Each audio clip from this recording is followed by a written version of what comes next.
नमस्कार, Radhe Radhe, good morning. आप सभी को एडुकेशन 365 पर स्वागत है। रीजनिंग का आज का इस क्लास में टोटल 15 सवाल लेके हाजिर हुआ हूँ, इसलिए वीडियो को बिना स्किप करके फर्स्ट टू लास्ट देखिए और वीडियो के अंत में जरूर बता देना कि आपने 15 में से कितने सवालों का सही जवाब किया है। और अगर आपको वीडियो देखकर वीडियो पसंद आए तो वीडियो पर भी लाइक शेयर कमेंट करना और चैनल को भी जरूर सब्सक्राइब कर देना है। चैनल सब्सक्राइब करने का एक फायदा ये जरूर होता है कि जब भी हम नए वीडियो अपलोड करते हैं तब आपके वहाँ तुरंत से नोटिफिकेशन जा पहुँचेंगे और आप वीडियो को बिना मिस करके देख पाएंगे।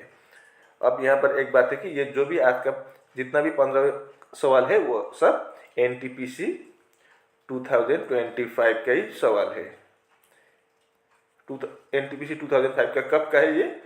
17 और 18 अक्टूबर का है, यानी कि आज से ठीक 12-13 दिन पहले पूछे गए सवाल मैं आप लोगों के सामने यहाँ पर पेश कर रहा हूँ। ठीक है, तो चलिए देखते हैं आज का पहले प्रश्न में क्या पूछा है। What will come next in the given number series. ये दिए गए नंबर श्रृंखला में प्रश्नवाचक चिन्ह के स्थान पर क्या आएगा वही हमको निकलना है। तो नंबर किस तरह से दिया गया है वो देखिए। सबसे पहले 2 है, उसके बाद 7 है, उसके बाद 24, 77, 238, मतलब अंतर यानी कि डिफरेंस बहुत ज़्यादा होता जा रहा है। तो अगर डिफरेंस ज़्यादा हो तो हम इसको मल्टीप्लाई से करेंगे। ठीक है, अब यहाँ पर कितना है? 2 है, इधर 7 है। अगर हम 2 के साथ इंटू 3 कर देंगे तो कितना होगा? 2 इंटू 3 6 होता है, मगर यहाँ पर 7 है तो +1 कर दीजिए, 7 आ जाएगा। अब 7 से 24, 7 इंटू 3 कितना? 21, उसमें भी हम +3 कर दें तो 24 आ जाएगा। अब 24 इंटू 3 कर देंगे तो कितना होगा? 72, यहाँ पर 77 है तो +5। अब अगला 77 इंटू 3 कर देंगे तो कितना होगा? 7 इंटू 3 21, कैरी ओवर 2, 7 इंटू 3 21 + 2 23, 231 होता है। अब +7 कर देंगे तो 238 आ जाएगा। अब अगला भी हम इंटू 3 करेंगे तो कितना होगा? 8 into 3 4, 24, carry over 2, 3 into 3 9 + 2 11, carry over 1, 3 into 2 6 + 1 7, 714 आता है। अब अगला हम क्या प्लस करेंगे? +1 3 5 7, तो अगला 9 करेंगे। अब 714 के साथ +9 करेंगे तो कितना होगा? 723 होगा, यानी कि सी ऑप्शन में दिया गया है, तो C option is the right answer. ये रहा अगला प्रश्न। In the following series only 1 letter series is incorrect, select the incorrect letter cluster. तो यहाँ पर क्या बोला है? यहाँ पर 5 लेटर क्लस्टर दिया गया है, तो इन 5 में से किसी एक गलत है, तो वही हमको गलत को पहचानना है। तो यहाँ पर हम सभी समूह का पहला अक्षर से हम चेक करेंगे। ठीक है, तो पहले कितना है? यहाँ पर F यानी कि 6 है, यहाँ पर I 9 है, L 12 है, O 15 है और R 18 है। तो यहाँ पर क्या हुआ? 6 + 3 9, 9 + 3 12, 12 + 3 15, 15 + 3 18, मतलब पहला अक्षर सभी समूह का ठीक ही है। अब दूसरा अक्षर से हम चेक करेंगे, कितना है? H है, H यानी कि 8 कितना होता है? 8 होता है। अगला K 11, N 14, Q 17, S 19। अब यहाँ से यहाँ 8 से 11 कितना हुआ है? +3 हुआ है, इधर +3, इधर भी +3, लेकिन इधर क्या हुआ है? +2, मतलब यहाँ पर गड़बड़ है। यहाँ पर कितना होना चाहिए था? +3 होने से यहाँ पर 20 होता, 20 मतलब यहाँ पर T होना चाहिए था, लेकिन है S, तो आपका यहाँ पर ये गड़बड़ है S, तो आपका D option is the right answer. उम्मीद करता हूँ कि आप इसको अच्छी तरह से समझ गए होंगे।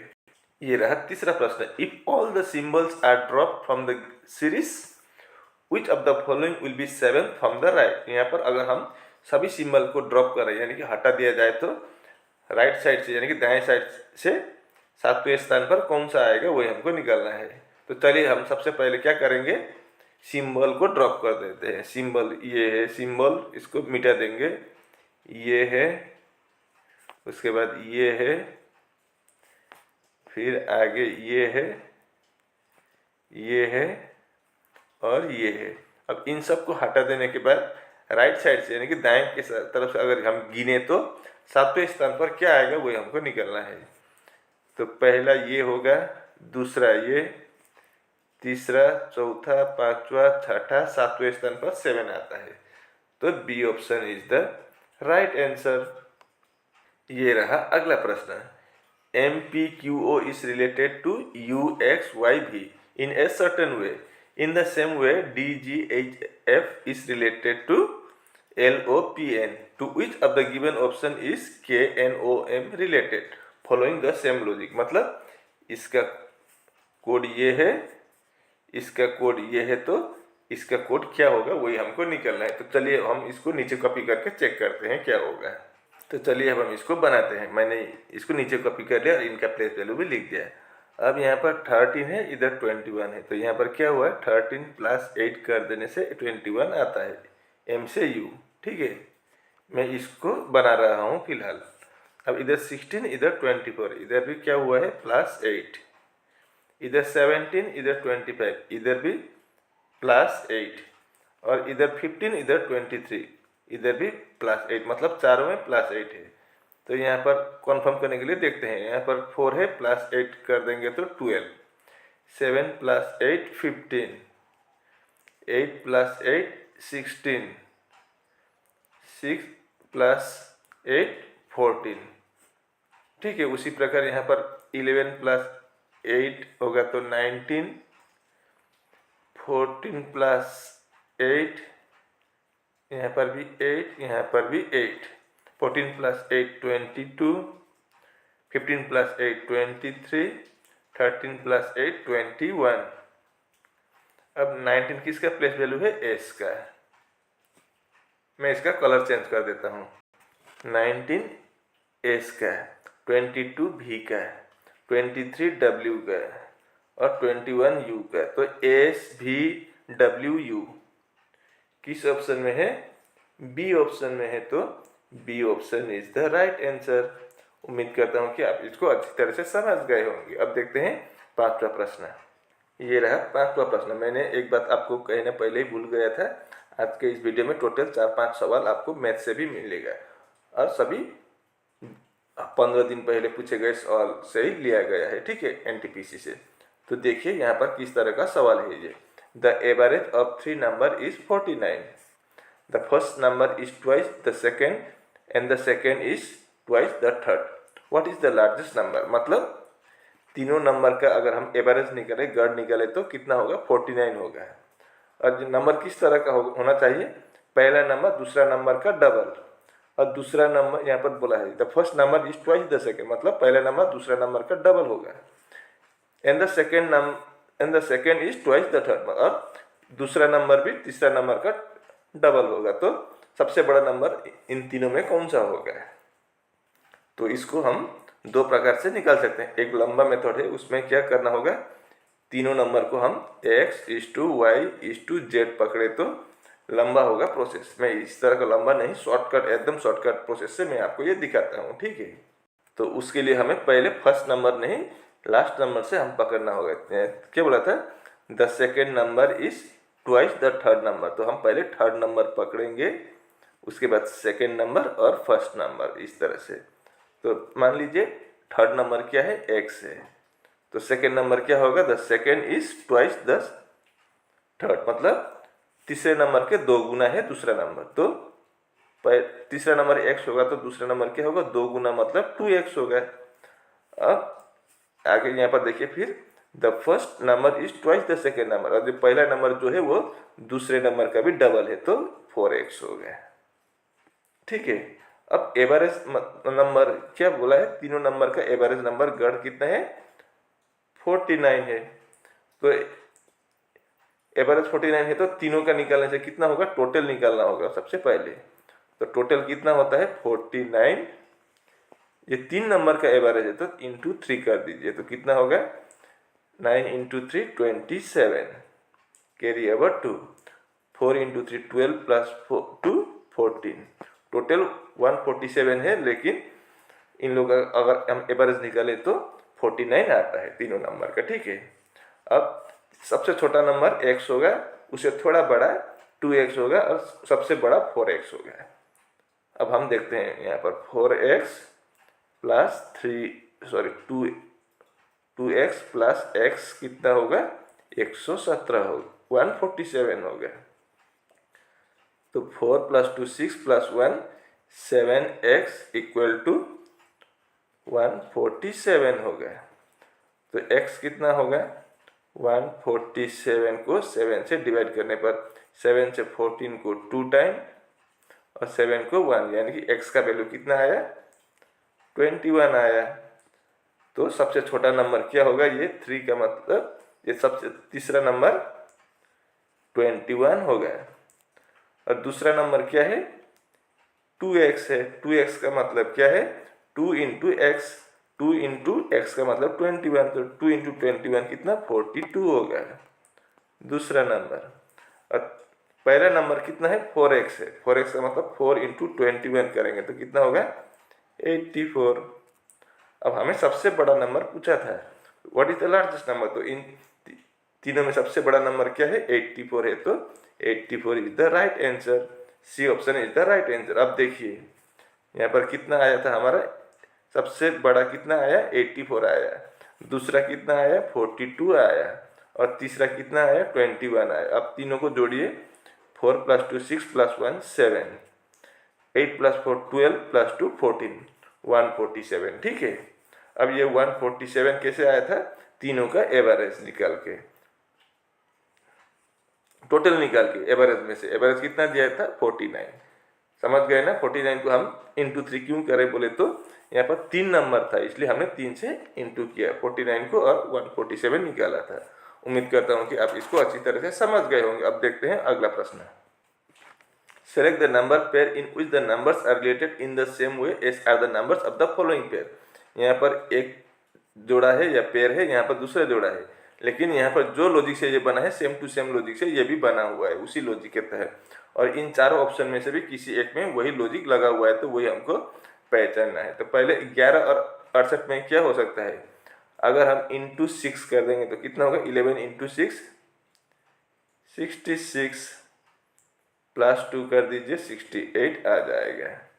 यहाँ पर भी हम 14 इंटू 6 कर देंगे, 14 इंटू 6 कर देने से कितना आएगा, 84 प्लस 2 कर दीजिए 86 आ जाएगा, मतलब इंटू 6 प्लस 2। तो हम पहला ऑप्शन चेक करेंगे, 17 के साथ भी इंटू 6 कर देंगे तो कितना होगा, 102 होगा।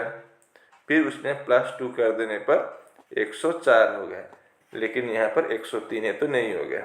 दूसरा कितना है, 17 इंटू 6 102, फिर प्लस 2 कर दीजिए 104 आएगा। तो आपका B option is the right answer. उम्मीद करता हूँ कि आप इसको अच्छी तरह से समझ गए होंगे। ये रहा अगला सवाल, ये इनइक्वलिटी का है। A B C D E and F have different heights, मतलब अलग अलग हाइट के हैं, सबके ऊंचाई अलग अलग है। अब यहाँ पर क्या बोला है, C is shorter than exactly 1 person, मतलब क्या है, सी सिर्फ एक आदमी से छोटा है, लेकिन वो कौन है पता नहीं, इसलिए मैंने इसको स्टार मार्क लगा के छोड़ दिया फिलहाल, ठीक है। C is shorter than exactly 1 person, C सिर्फ एक आदमी से छोटा है। अब आगे क्या बोला है, D is shorter than A, D क्या है, छोटा है किससे, ए से, ठीक है। डी छोटा है ए से, D is shorter than A but taller than F, लेकिन एफ से बड़ा है डी, तो ऐसा हो गया। अब E is shorter than F, E क्या है, एफ से छोटा है, एफ से छोटा होगा तो इधर होगा ई। अब and C is shorter than B, C क्या है, बी से छोटा है, तो यहाँ पर एक स्टार मार्क लगा दिया था। यहाँ पर देखिए ए बी सी डी ई और एफ, ए आया, डी भी आया, ई भी आया, एफ भी आया, तो सी भी है तो बी बचा है। तो यहाँ पर क्या बोला था, C is shorter than B, C सिर्फ बी से छोटा है। मतलब अब how many peoples are taller than D, D से बड़ा कितना आदमी है। अब यहाँ पर इस लाइन को देखिए, सी is shorter than B, C क्या है, शॉर्टर देन बी, बी से छोटा है। और यहाँ फर्स्ट लाइन में क्या बोला था, C is shorter than exactly one person, सिर्फ एक आदमी से छोटा है सी। तो अगर हम बी को इधर लिख दें और सी ऐसा सी कर दें तो नहीं होगा, क्योंकि सी सिर्फ एक आदमी से छोटा है बोला है। अब यहाँ पर सी लिखने से 1 2 3 4 5 आदमी से छोटा हो जाएगा सी, लेकिन हमें पहले ही बताया गया था क्या, C is shorter than exactly one person. तो हम ऐसे कर सकते हैं, सी के आगे बी। अब देखिए सी सिर्फ क्या हुआ, एक ही आदमी से छोटा है, हो गया, मतलब इस तरह का हो गया। अब how many peoples are taller than D, अब डी से कितने आदमी बड़े हैं वही हमको निकलना है। कितने हैं, 1 2 3, 3 आदमी बड़े हैं डी से। तो C option is the right answer. इस प्रश्न को देखिए, each of P Q R S T U and V have an exam on a different day of a week starting from Monday and ending on Sunday of the same week. मतलब यहाँ पर P से लेकर भी तक 7 आदमी के exam है अलग अलग दिन, और एग्जाम कब स्टार्ट होता है, सोमवार को, मंडे को स्टार्ट होता है और संडे रविवार को ख़त्म होता है। तो चलिए हम इनके लिए जगह बनाते हैं, ठीक है। लो इनके लिए जगह भी बन गए। अब सवाल को देखते हैं, S has an exam on Tuesday, S का एग्जाम कब है, ट्यूसडे को है, तो एस यहाँ हो जाएगा, ठीक है। अब exactly 2 people have an exam, यहाँ पर क्या बोला, ठीक 2 आदमी का एग्जाम होगा किनके, एस और पी के बीच में। अब ऊपर तो ले जाने का जगह ही नहीं है, सिर्फ एक है, तो हम नीचे ले जाएंगे, 1 2 छोड़ के पी यहाँ लिख देंगे। अब देखिए एस और पी के बीच में 2 आदमी का एग्जाम है, exactly 2 people have an exam between S and P, S और पी के बीच में 2 आदमी का एग्जाम, ठीक है। अब यहाँ पर क्या बोला है, T has an exam immediately before you, T का एग्जाम कब है, टी का एग्जाम ठीक यू के आगे है। तो यहाँ भी हो सकता है ये दोनों, यहाँ भी हो सकता है, कंफर्म नहीं है, तो इसलिए हम इसको छोड़ देते हैं। And R has an exam immediately after Q, और आर का जो एग्जाम है वो ठीक क्यू के पीछे है, ऐसा भी बोला है।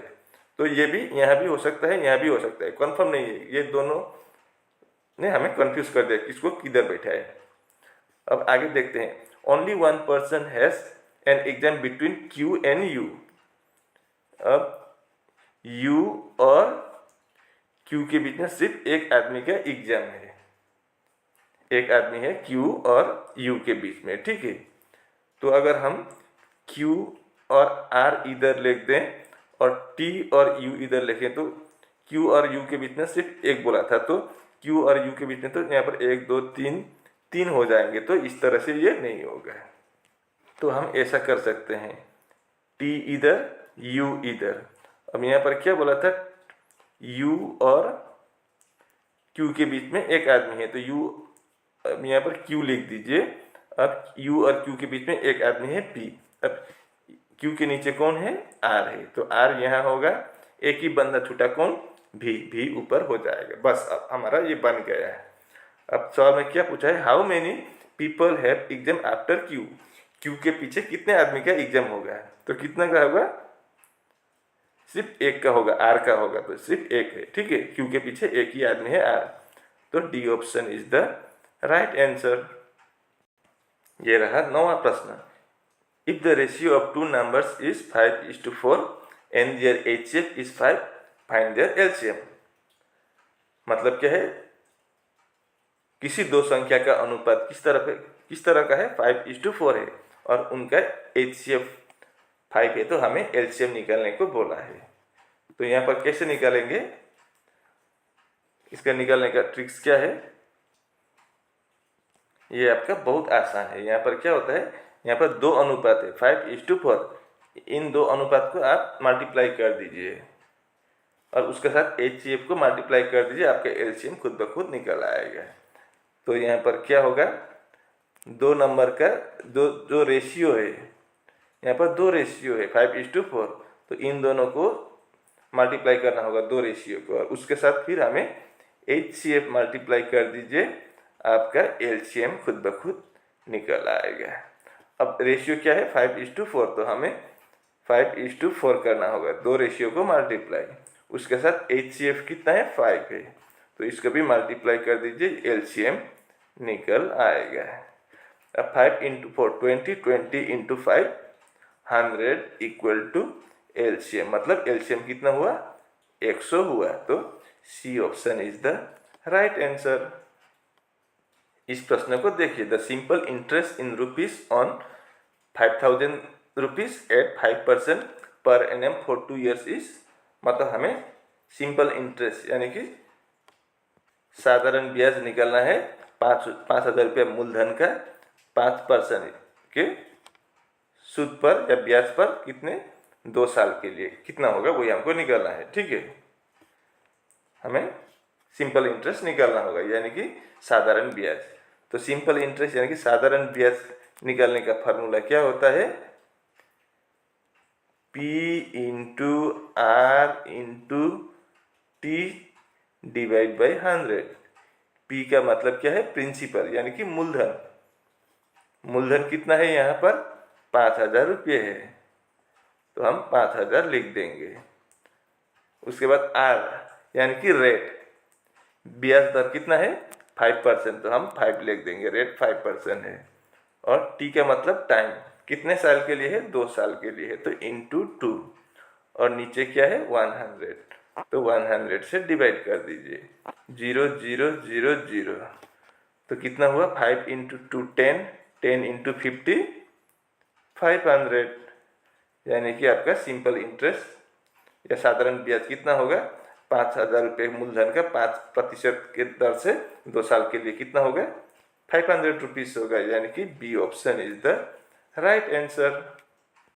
इस प्रश्न को देखिए, the side of a triangle are 189 centimeter, 48 centimeter and 195 centimeter, what its area. हमें इनका क्षेत्रफल निकालना है। मतलब एक ट्राइंगल यानी कि एक त्रिभुज का क्या बोला है, तीनों साइड, मान लीजिए ऐसा एक ट्राइंगल है, ठीक है, ऐसा एक ट्राइंगल है, एक त्रिभुज है। अब ऐसे देखें तो सबसे बड़ा किस साइड है, इस साइड दिखाई दे रहा है कि नहीं। तो यहाँ पर सबसे बड़ा नंबर क्या है 195, हम 195 को इधर लिख देंगे। अब इससे थोड़ा छोटा 189 है, तो यहाँ भी एक छोटा ये दिख रहा है, तो ये 189 लिख देंगे, और सबसे छोटा 48 है, तो इस साइड को हम 48 बना देंगे। अब हमें ये ट्राइंगल का फार्मूला निकालना है। तो ट्राइंगल का फार्मूला क्या होता है, एरिया ऑफ ट्राइंगल क्या है, half into base into height. Base का मतलब भूमि, ये है भूमि, और हाइट मतलब उच्चता, ऊंचाई, ये होगा। तो हाफ इंटू बेस कितना है 189 है, और ऊंचाई कितना है 48 है। अब हम 2 से 48 को काट सकते हैं 24 बार, तो इधर तो 1 ही रहेगा, बच गया। 1 × 189, 189 × 24 करेंगे तो कितना होगा 9 × 4 6, यानी कि यूनिट डिजिट पर 6 आना चाहिए लास्ट में, तो सिर्फ डी ऑप्शन में लास्ट में 6 है, तो आपका D option is the right answer. अब ये रहा 12वां सवाल। 3 of the following 4 letter cluster pairs are alike in a certain way and thus form a group. Which is the letter cluster pair that does not belong to that group? मतलब इन चारों में से एक विषम है, वही हमको निकालना है, सीधा बोले तो। अब ऐसे देखने से पता नहीं चलेगा, तो हम इनका प्लेस वैल्यू से चेक करेंगे, ठीक है। तो पहला ऑप्शन में क्या है NQ, N का प्लेस वैल्यू कितना है, N का 14 है और Q का 17 है। अब आगे फिर क्या बोला है N और T, N का 14 है और T का 20 है। अब यहाँ पर L का 12 है, O का 15 है, M का 13 और P का 16, I का 9, L का 12, J का 10, M का 13, J का 10, M का 13, K का 11, N का 14, ठीक है। तो देखिए यहाँ पर 14 17 यहाँ पर क्या हुआ है +3 हुआ है, 12 15 +3, 9 12 +3, 10 13 +3। अब इधर देखिए 14 20 मतलब इधर क्या हुआ है +6, इधर 13 16 +3, 10 13 +3 और 11 14 +3 मतलब इन चारों में से पहले वाला में +6 है। बस रुकिए इतना ही नहीं और डिफरेंस निकलेगा, देखिए और भी होगा। अब देखिए यहाँ पर 13 है, इधर 11 है, क्या हुआ है -2 हुआ है, इधर 12 इधर 10 -2, इधर 15 इधर 13 इधर -2 और इधर 17 इधर 14 इधर -3। अब यहाँ पर दो डिफरेंस है, -3 +6, इधर -2 +3 -2 +3 -2 +3 मतलब दो डिफरेंस निकल आया। अब ठीक है, तो फिर आपका पहला ऑप्शन विषम हो जाएगा इन चारों में से। ये रहा 13वां प्रश्न। The ages of P and Q are in the ratio 5:9। If P's age is 25 year then Q is how many years older than P। मतलब यहाँ पर P और Q का उम्र का रेशियो क्या दिया गया है, अनुपात 5:9। तो चलिए हम इसको साथ साथ बनाते भी हैं। P/Q का उम्र क्या है 5:9 दिया गया है।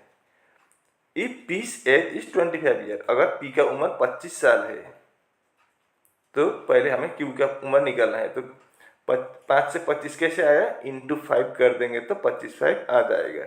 अगर इधर इंटू 5 किया तो इधर भी हम इंटू 5 ही करेंगे, तो 9 × 5 45। अब पता चला ना रेशियो कैसे आया। अब 25 को आप 5 से काट दीजिए, 5 आएगा, 45 को 5 से काटिए 9 आएगा, वही है 5:9 का रेशियो।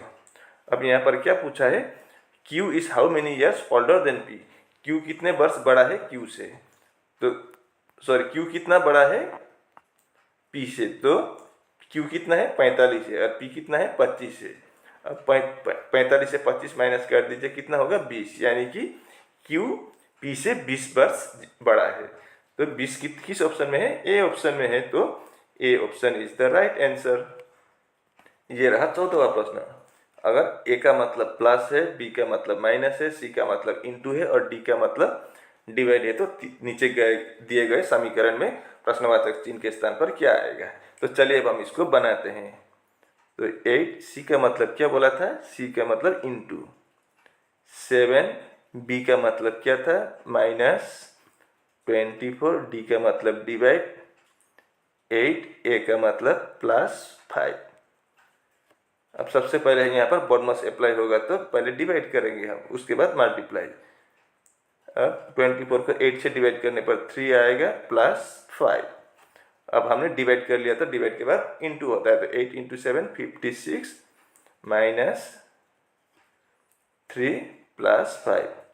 अब 56 + 5 61 -3 कर दीजिए 58 हो जाएगा। तो 58 डी ऑप्शन में है, तो D option is the right answer. इस प्रश्न को देखिए, किसी एक कुछ भाषा में लायन टाइगर कैट का कोड ये है और कैट डॉग हॉर्स का कोड ये है, और लायन और कैट रेड का कोड क्या है ये है। तो हमें टाइगर का कोड क्या होगा वो निकालने को बोला है। तो चलिए अब हम इसको देखते हैं। ये रहा, मैंने इसको नीचे कॉपी कर लिया है। अब यहाँ पर कॉमन देखते हैं, ठीक है। अब इस लाइन में और इस लाइन में क्या कॉमन है, लायन टाइगर कैट, यहाँ भी कैट है, यहाँ भी कैट है, तो यहाँ पर कोई एस टी मतलब कैट का कोड क्या होगा ST होगा। अब दूसरा देखिए, यहाँ पर लायन है पहले लाइन में और तीसरे लाइन में भी लायन है, तो यहाँ पर पीछे का कोड भी कॉमन होगा, PH और PH कॉमन है, ठीक है। अब एक ही बचा है क्या, ऊपर का लाइन देखिए, यहाँ पर एक ही बचा है क्या, लायन का PH हुआ ब्लू कलर का सर्कल और पिंक कलर का अंडरलाइन में क्या है ST है कैट का, तो टाइगर का क्या होगा DH होगा। हमें टाइगर का कोड पूछा था तो DH होगा, यानी कि B option is the right answer. उम्मीद करता हूँ कि आप इसको अच्छी तरह से समझ गए होंगे और इसी के साथ आज का वीडियो यहीं पर समाप्त होता है। अब आपको वीडियो अच्छी लगी तो वीडियो पर लाइक शेयर कमेंट करना और चैनल को भी जरूर सब्सक्राइब कर देना। मैं ऐसे ही मुद्दे लेकर कल फिर अगले वीडियो में हाजिर होऊंगा। तब तक के लिए मुझे विदा दीजिए। आपका दिन शुभ हो। राधे राधे।